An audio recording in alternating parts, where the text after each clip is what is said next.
Hello, I'm David Heckler, Executive Editor of Corporate Counsel Magazine, and I'm here with Bob Gogel, who's the Chief Executive of Integrion, a legal process outsourcing company. It's been around for more than a decade in this field, which is actually a long time in this fast-growing and very new subject area.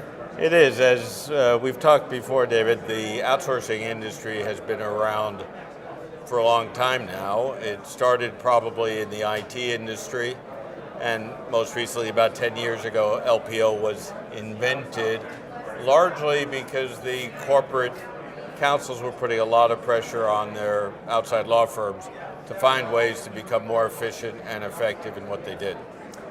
Now, Bob, a lot of people who may not know a great deal about LPO's legal process outsourcing hear about onshoring and offshoring, and they're wondering whether they should be doing one or both. Sure. First of all, let's start with some basic definitions. Now, onshoring really depends where you're sitting, right? If you're sitting in the U.S. and you can talk about nearshoring. So, for example, in New York, we can nearshore to Fargo, North Dakota. In London, we nearshore to Bristol. When we talk about offshoring, we typically talk about doing work either in the Philippines or in India, depending on the situation. So that's the definitions of the three terms. I think it really depends, David, on what it is that you're trying to accomplish. Is it to leverage your existing staff resources and augment what you currently have? And if you've never gone offshore and just don't want to put one foot in the ground, then I'd probably say start with some nearshoring or onshoring close by.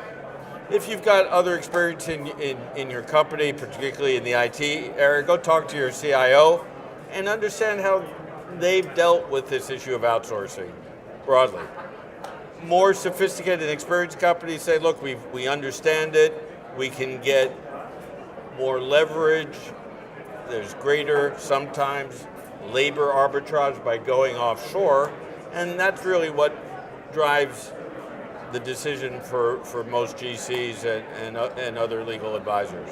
Okay, and what are the legal matters that companies are using your services to accomplish? There are quite a few kinds of things, ranging from litigation support, so we will do document reviews. Some document reviews can go onshore and stay onshore and are required to stay within, for example, the US. Other matters can go offshore, and it really depends on the kind of matter. Okay.